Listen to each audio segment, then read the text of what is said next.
Hi, I'm Jason.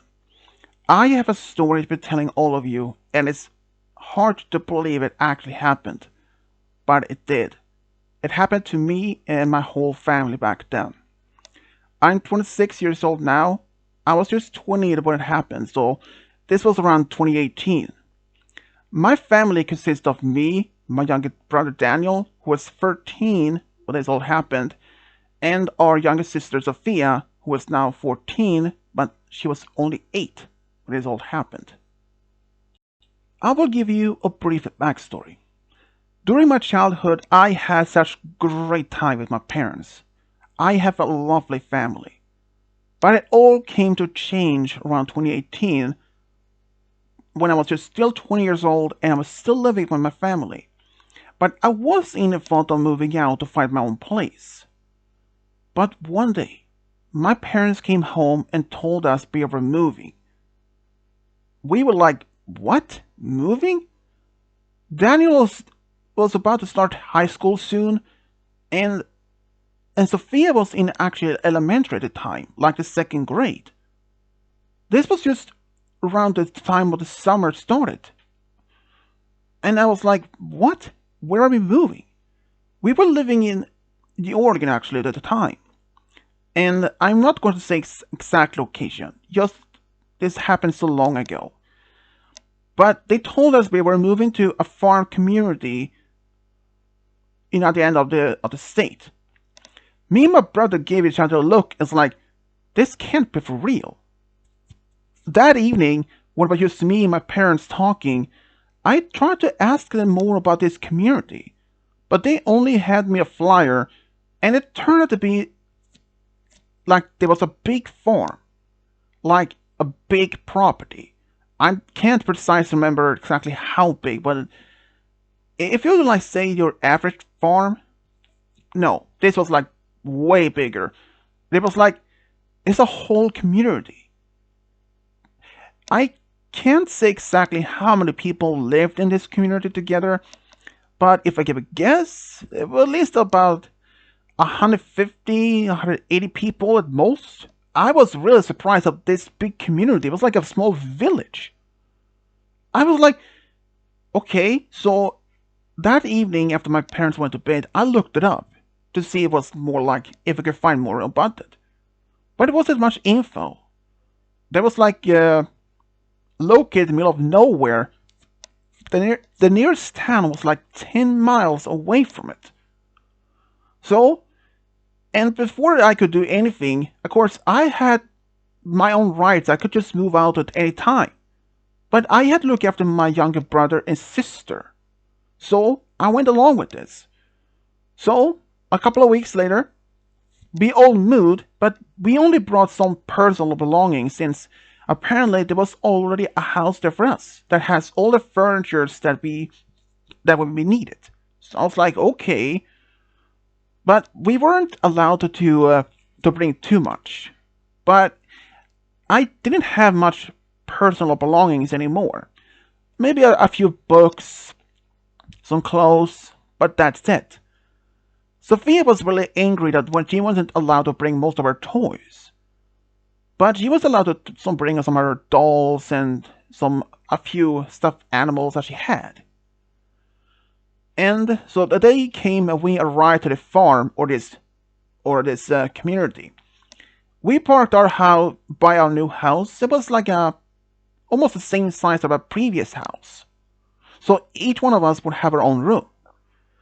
And we were greeted by a man, what I would now call as Ronald, which was to turn out to be the leader of this community.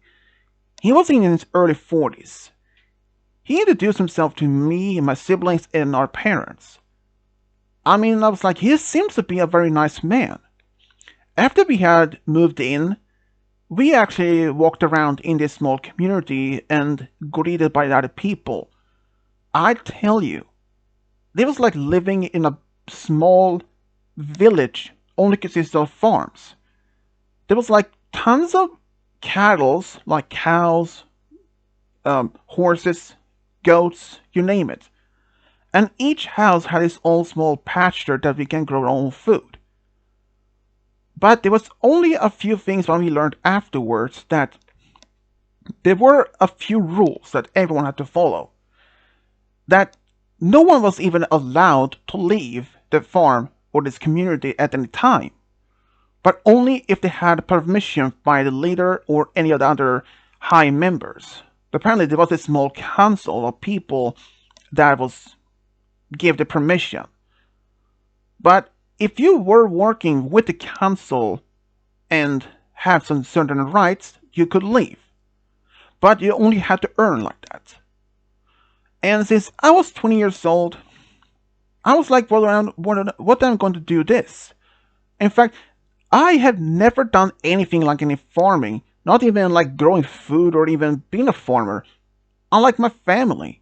I mean, my parents have both worked in office, so they have no idea what it been like.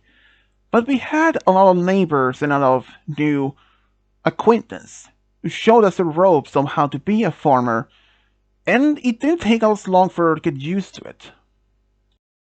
But there was one thing that crossed my mind. What about me? I mean, I could be a farmer, but I didn't know what else to do though. But then Mr. Ronald approached me one day and told me that I have a purpose now in this community. Since he was told that I had finished high school about 2 years earlier, and I was actually asked if I could be like a teacher for the younger generations in this community. I was like, a teacher? Well, I mean, I know the basic of like the school subjects, but I asked him which grade would I would like teaching, like teenagers, middle school age, or even elementary. He told me that I will be teaching at least both elementary and middle schoolers. I was like, okay, but when I went to the school building, there was only like boys. I was like, why is no girls? It turned out only males will only have been taught by males and girls by another girl or a woman. I was a little questioning about this, but not that like it happened. So I started teaching them. And Mr. Ronald actually praised me for my teachings. But then he started to tell me that I was teaching them about this community's rules and their values and their all that kind of things. I was like trying to do that. But it didn't take me long because I started to notice there was something wrong with all this. It took me maybe just about a month or so when I realized we were living in a cult. And even when one day when Sophia wanted to go to ask my parents if we can go see our grandparents one day, but they outrightly said no. They told us our extended family has nothing to do with us anymore. We had to cut all contacts with all our other family and friends. We were not allowed to see or even talk to them. I was outraged. I tried to argue with my dad about this. Like, how can they say that? We love our grandparents. We love our aunts and uncles. But they told us, as long as we live in this community, we weren't allowed that. So, one evening, when my parents was away for a meeting for the council, it was just me and my siblings. I told them quietly that we should leave. But Daniel said that it's impossible because we can't just leave at any time. They have guards, and we couldn't just leave. I know that he had a point.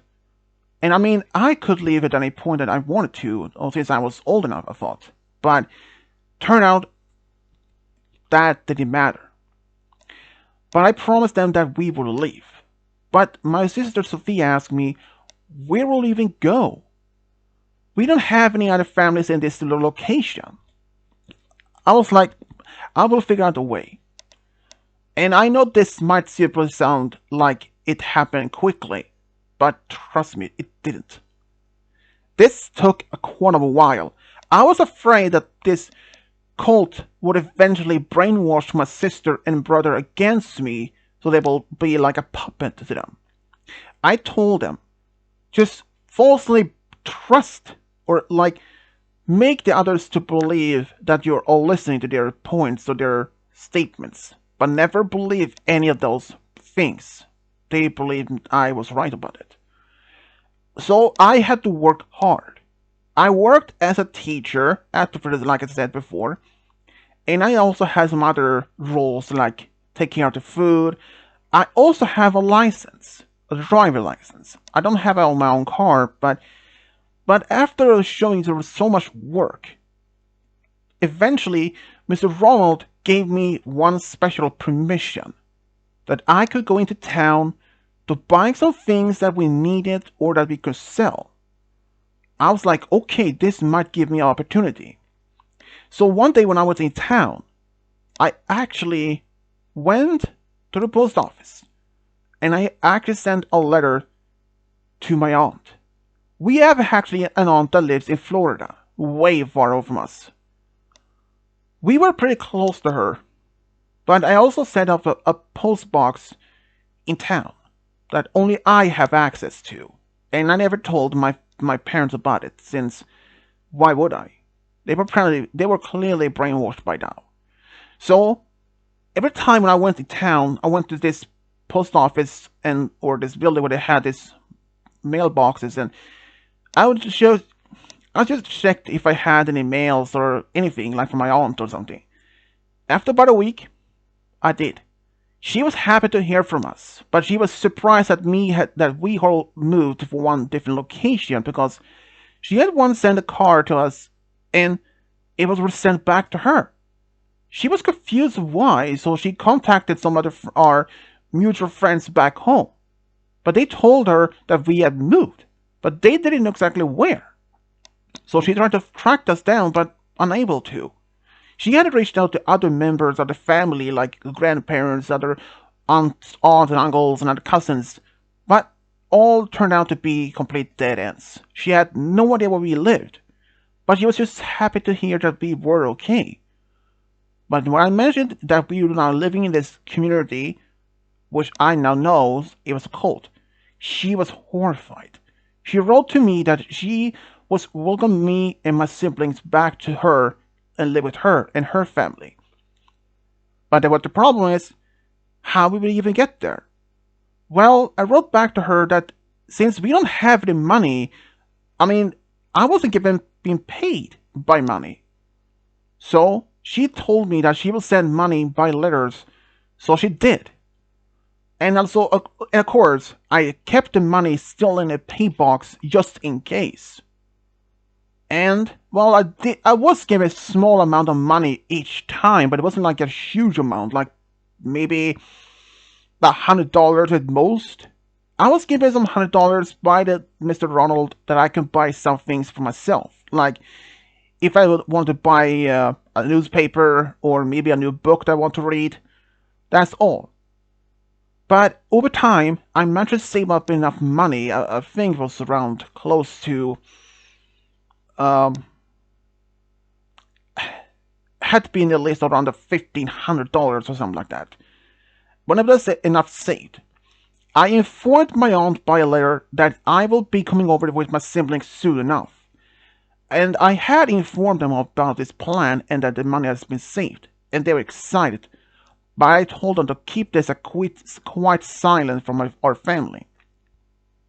So one morning, I was given this permission to leave town to get some things for required.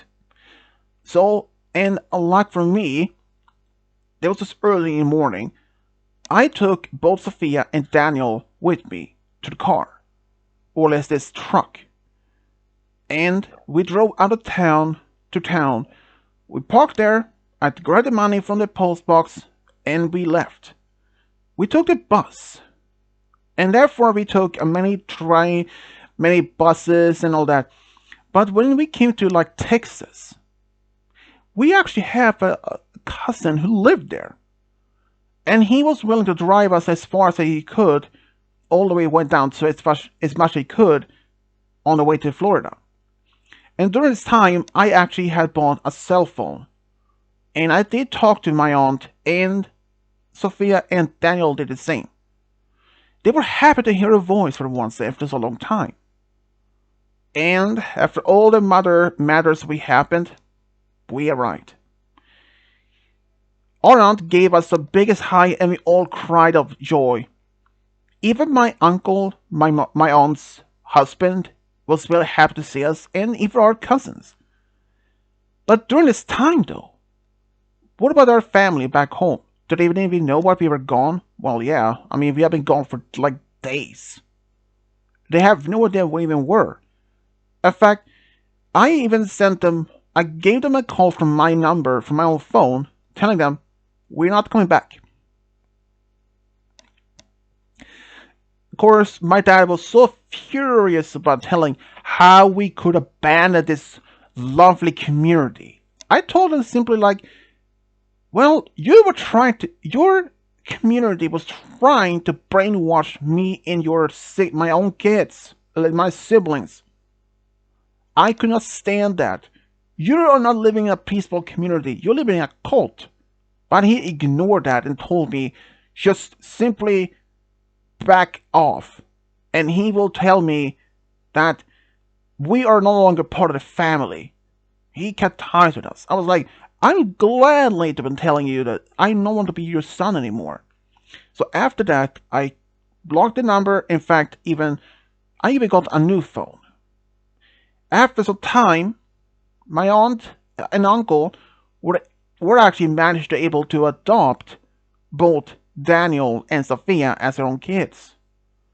I was really gladly for that to happen though, considering my parents back home were so still brainwashed.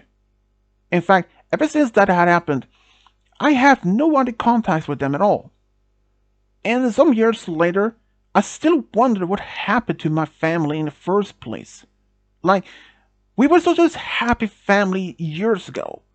And simply one day, our parents wasn't told about this peaceful community that everyone can live out of the land, be self-efficient. I mean, the idea itself sounds so very not bad. Like being self-efficient, that we don't have to be have to be so standard to being dependent on other things. But having living in the community, when I will find out it was actually a cult.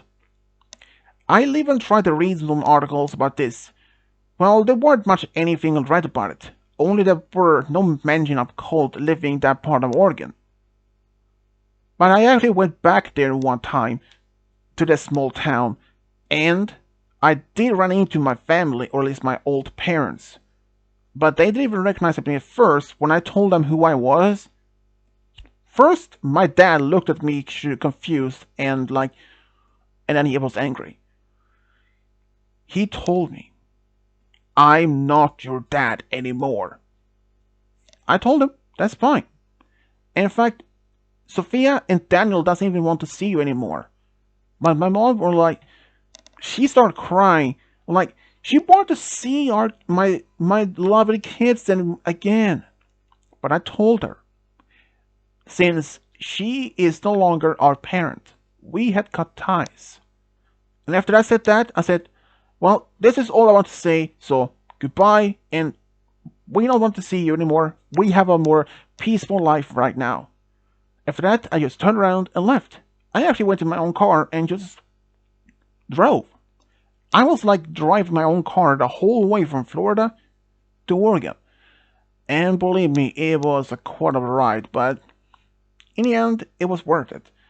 I actually told Daniel and Sophia all about this meeting, and they both laughed about it. It turned out our parents doesn't regret any of this. I was like, yeah, it turns out like they don't even care about it, but who cares? If our parents doesn't want to change or even acknowledge that they were brainwashed in the first place and that they were living in a cult, if our parents had somehow acknowledged they were living in a cult and they were showing remorse and was showing sign that they wanted to be reformed and be reunite with their own family again, live together, I might have been open about that idea. But since my parents doesn't show any remorse or any regret at all, I mean, it's is it fairly to saying that I don't want to have anything to do with them? No. And until the day when I have my own family, I will tell my wife, my future wife, and my future kids about their grandparents. The reason why that they have never met them.